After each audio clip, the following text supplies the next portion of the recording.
Eliza Harlow's feverish fingers clutched her husband's bloodied shirt as she whispered to the rancher, "Fight them all for me."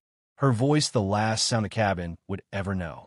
The air inside the sod-roof cabin was thick with dust and the metallic tang of death, the walls trembling with each gust of wind that howled through the cracks.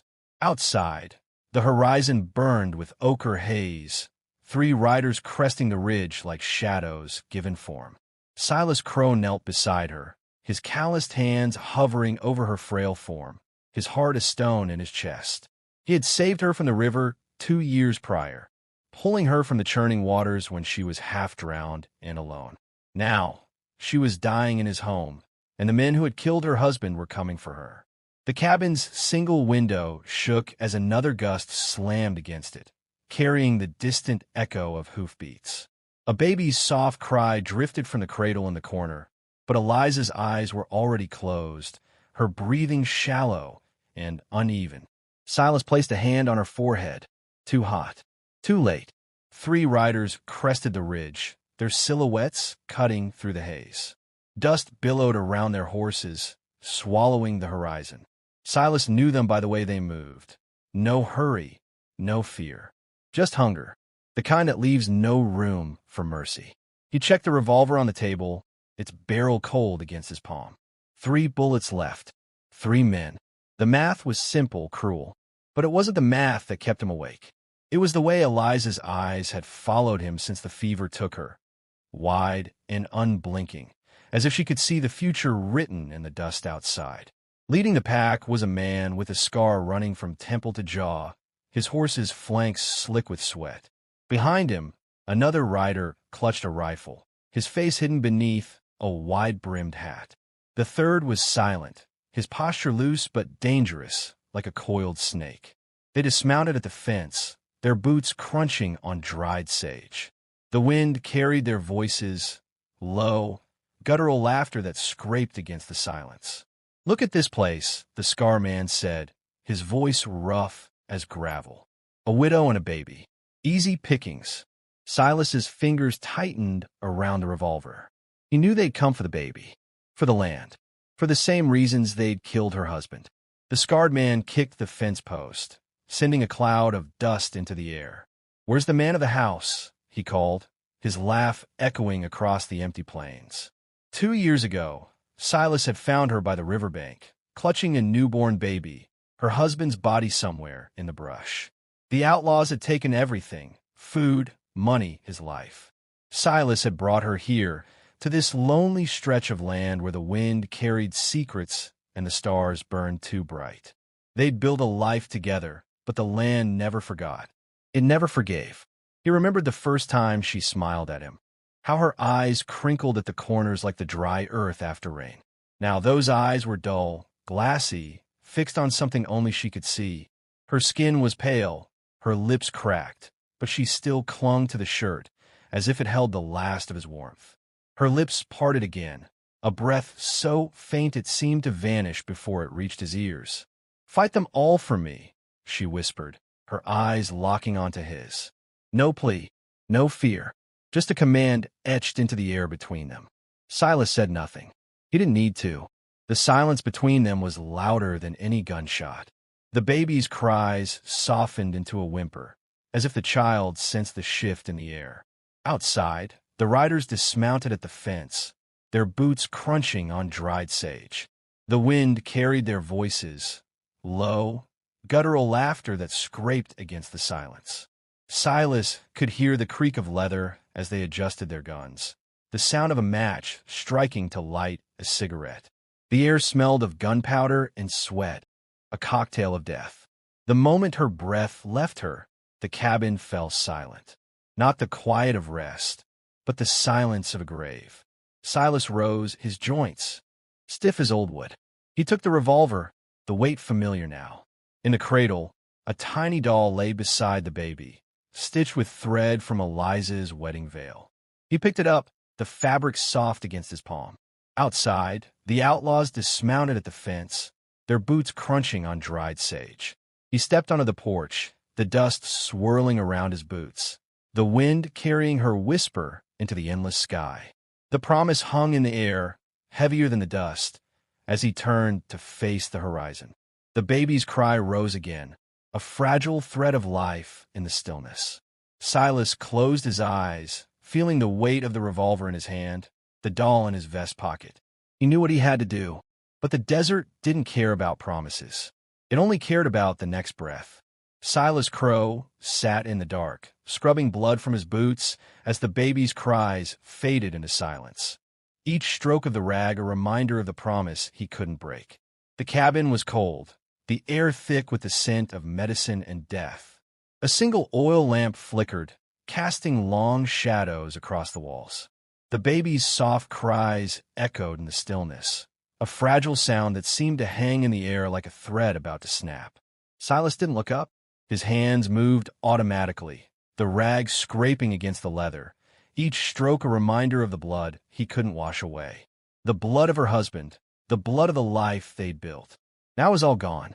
The floorboards groaned under his weight as he shifted, the sound swallowed by the oppressive quiet. Outside, the wind howled through the cracks in the sod walls, carrying the distant cry of a coyote, a lonely sound that matched the emptiness inside him. He felt the weight of the revolver in his pocket, the metal cold against his thigh.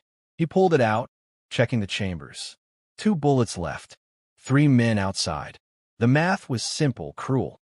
He'd never been good at numbers, but he knew this one. 2 bullets. 3 lives. He closed his eyes, trying to remember the last time he'd seen Eliza smile. It had been 2 years ago when he pulled her from the river. She'd been clutching the baby, her clothes soaked, her eyes hollow. He'd brought her water from the well, and for the first time in days, she'd laughed. A soft, breathless sound that made the dusty air feel lighter. Her fingers had brushed his as she took the canteen, trembling but warm. Now, her hands were cold, her smile gone. The memory was a knife twisting in his chest, sharp and unrelenting. The baby's cries softened into a whimper. Silas turned to look at the cradle.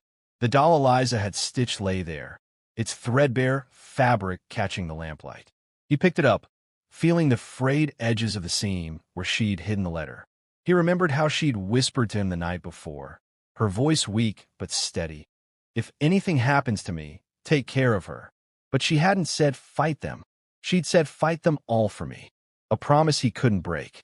The doll was small, barely big enough to hold in his palm, but it carried the weight of everything he'd lost. The thread was from her wedding veil, the buttons for eyes taken from her father's coat, small, black, like the void inside him. He traced the stitching with his thumb, the rough texture grounding him in the present. He stood, his joints stiff from the cold. The floorboards creaked beneath his boots as he walked to the window. Outside, the outlaws stood at the fence, their silhouettes sharp against the moonlit sky. The scarred man, Rook, was talking to his men, his voice low but carrying on the wind. "No point in rushing," he said. "The widow's dead. Let's take what we came for." Silas's grip tightened on the revolver.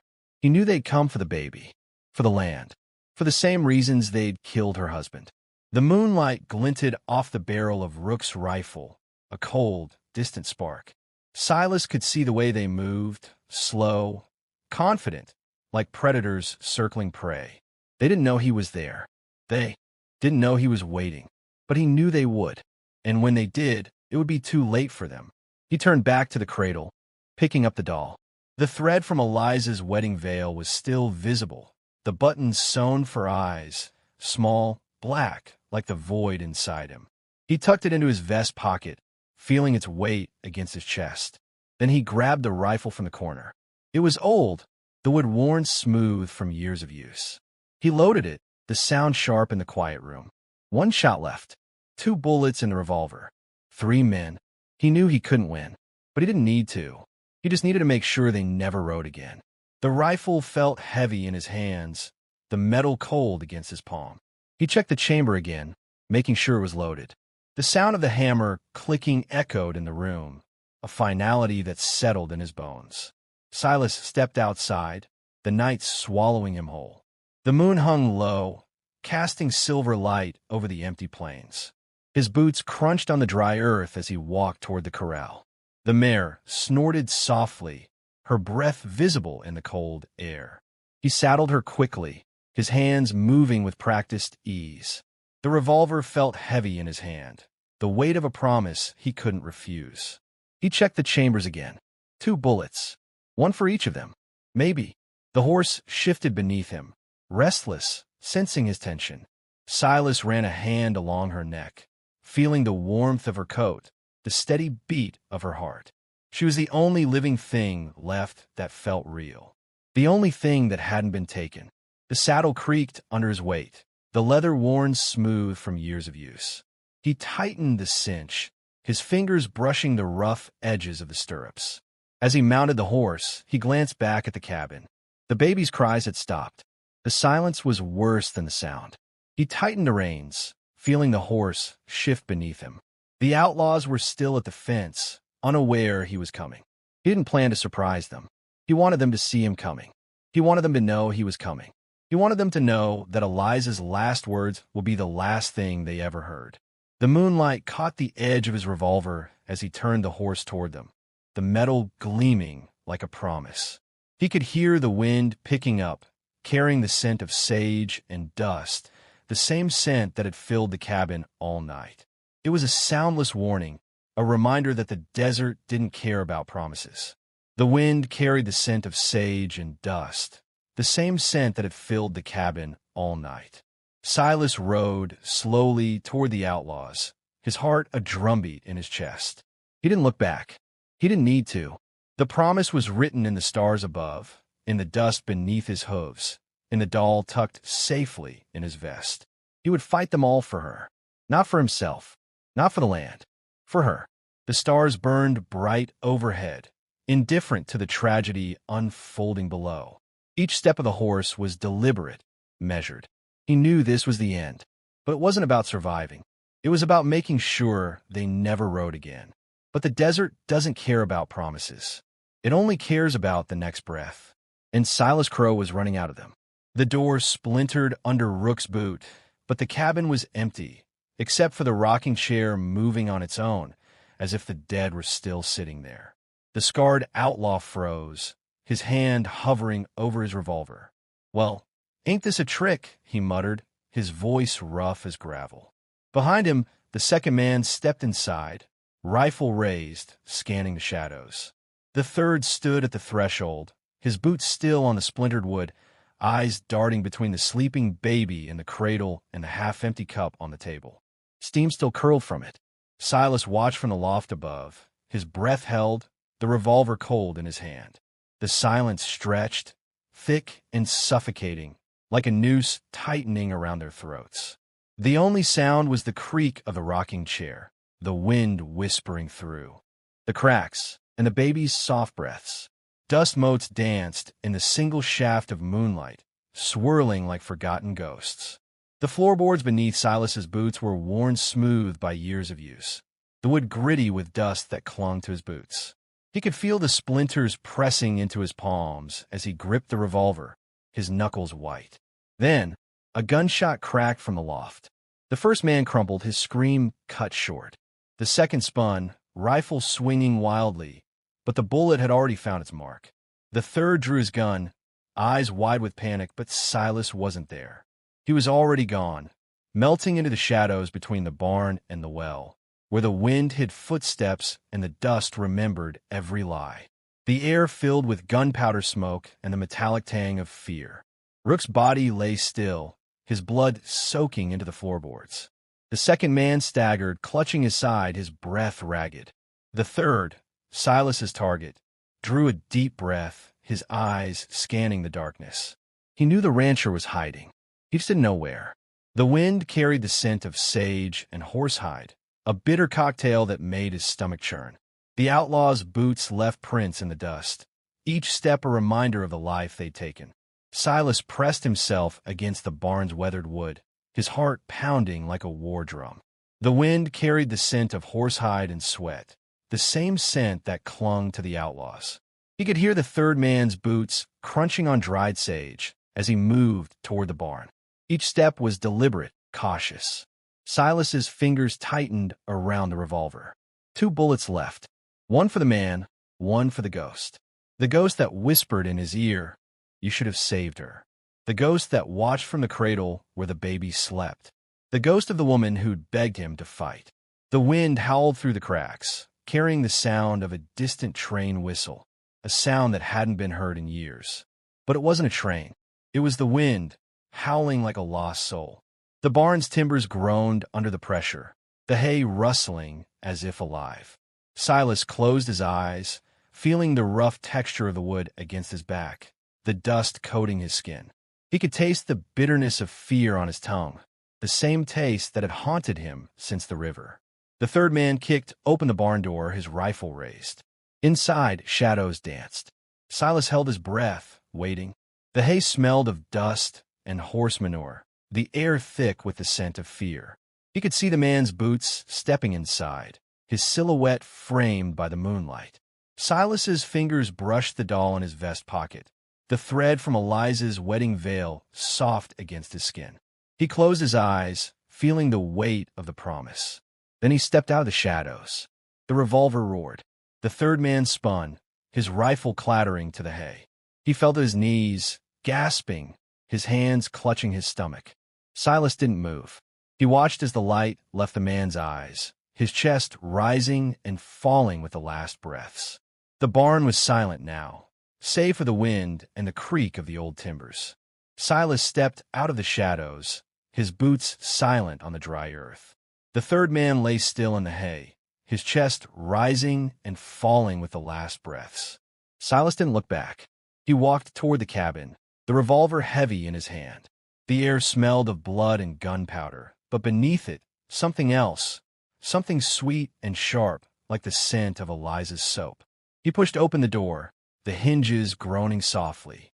Inside, the baby lay in the cradle, her eyes wide open, staring at the ceiling. On the windowsill, a single bullet rested, pressed into the wood by a tiny hand. Silas reached for it, his fingers trembling. The doll lay beside it, its threadbare fabric catching the moonlight. He closed his eyes, feeling the weight of the promise. The wind had stopped. The silence was worse than the gunfire. Inside the cabin, the baby stopped crying, not because she was asleep, but because the wind had stopped too. The storm outside died the moment Silas stepped onto the porch. A single bullet rested on the windowsill, pressed into the wood by a tiny hand. The air was thick with the scent of blood and gunpowder, but beneath it, something softer, the faint trace of lavender soap, the same one Eliza used to wash the baby's clothes. Silas stood frozen, his boots caked in dried mud and ash. His fingers trembled as he reached for the doll, lying beside the bullet. It was small, barely bigger than his palm, stitched with thread from Eliza's wedding veil. The buttons for eyes were black and smooth, taken from her dead father's coat.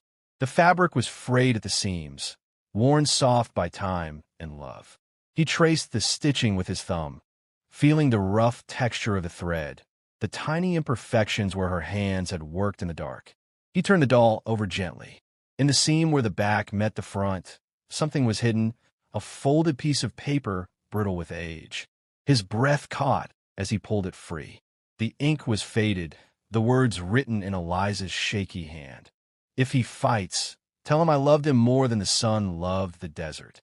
The paper felt heavy in his palm, as if it carried the weight of the entire sky. He stared at it until the words blurred, his vision clouding with tears he refused to shed. The desert had always been cruel, scorching days, freezing nights, a land that swallowed men whole. But Eliza had loved it anyway.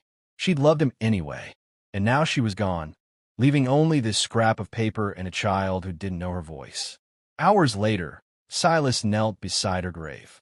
The fresh earth was cool beneath his knees, the dirt still damp from the morning dew. A single wildflower had pushed through the soil, its petals trembling in the stillness. He held the doll in his hands, running his fingers over the buttons for eyes.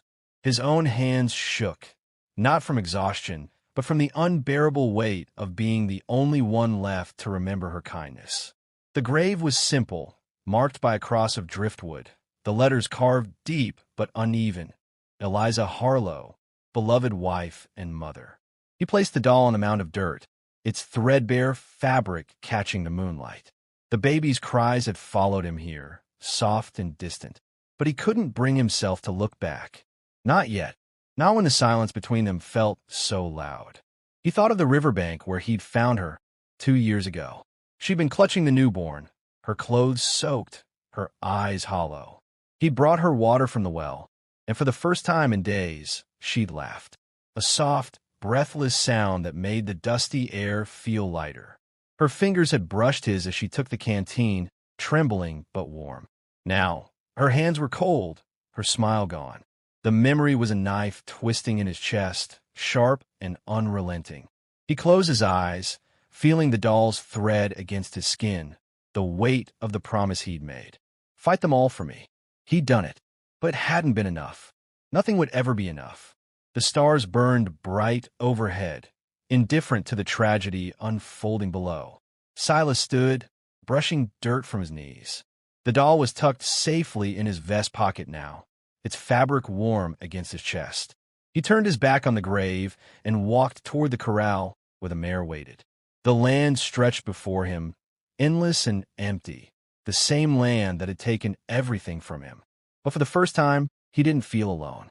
The baby's soft cries followed him from the cabin, a fragile thread of life in the stillness.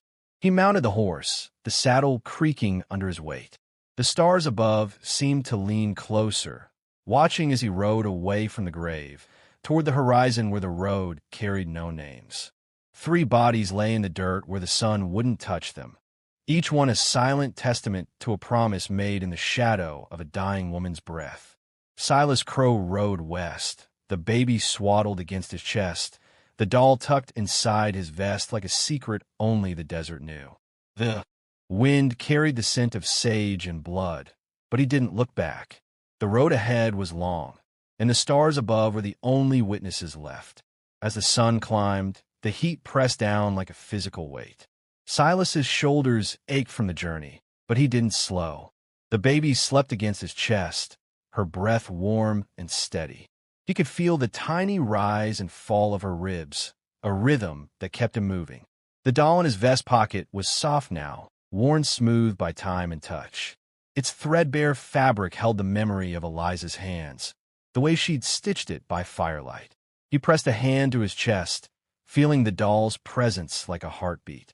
The leather of the vest was stiff with sweat and dry blood, but he didn't care. It was all he had left of her. At night, when the coyotes howled and the campfire burned low, he sang the lullabies Eliza had hummed. His voice was rough, cracked from dust and sorrow, but the baby slept soundly, her tiny fingers clutching the edge of his shirt. He sang of rivers and stars, of mothers who loved too much and men who carried too much weight. The words were all he had left of her. Sometimes, when the fire died to embers, he'd whisper the words to the stars, as if they could carry them back to her. The smoke curled upward, carrying his voice to the heavens, where the stars burned cold and indifferent. Dawn came, and with it the ritual. He'd stop at every grave he passed, whether marked by a wooden cross or a pile of stones, and leave 2 pieces of bread, one for the dead, one for the living. He never spoke, just placed the bread, bowed his head, and moved on. The land was full of forgotten names, but he remembered, always remembered. He baked the bread himself, using flour from the last town he'd passed, kneading it with hands that still remembered the feel of Eliza's. The dough was simple, plain, but it was all he had to give. He'd kneel in the dust, pressing the bread into the earth with his fingertips, feeling the cool grit of the soil, the way the crumbs sank into the dry ground like tears. The bread would sit there, untouched by scavengers, as if the land itself understood. Years passed. The baby grew into a child with Eliza's eyes, but Silas never stayed to see her smile. He left her with a woman who had lost her own child, and the 2 of them clung to each other in the silence. Silas walked away, the bread in his pocket still warm from the oven. He didn't look back. The desert was cruel, but it was also free. He carried the doll in his vest, its threadbare fabric a constant reminder of the woman he'd loved and the child he'd left behind. His boots were long gone, his feet calloused and cracked. His clothes hung loose on his frame, worn thin by sun and wind. But his eyes, those were the same, clear, steady, holding the weight of everything he'd lost and everything he'd carried. Some said he vanished into the Badlands, swallowed whole by the earth. Others claimed they saw him years later, a barefoot old man with hair like gray sage, his face lined with the desert's cruelty. He stood near an abandoned train depot, handing water to a lost girl. The depot was a ghost of its former self, the wood bleached white by the sun, the windows shattered. The rails were buried under sand, but the wind still carried the faint echo of train whistles from another time. The girl was maybe 7, her hair matted with dust, her feet bare. She looked at Silas like he was a ghost, and maybe he was. He had no name left to give. He knelt, his knees cracking like old wood, and offered the canteen. She drank greedily, the water running down her chin. When she wiped her mouth, she looked up at him, her voice trembling. "Who are you?" He didn't answer, just smiled, a quiet thing that held all the sorrow and love the world could never take. Then he turned and walked into the dust, his steps slow but sure. The wind carried his footsteps away, leaving nothing but silence behind. The desert never forgets, but also never judges. And Silas Crowe carried the weight of a promise made in silence, a love too heavy for any grave to hold.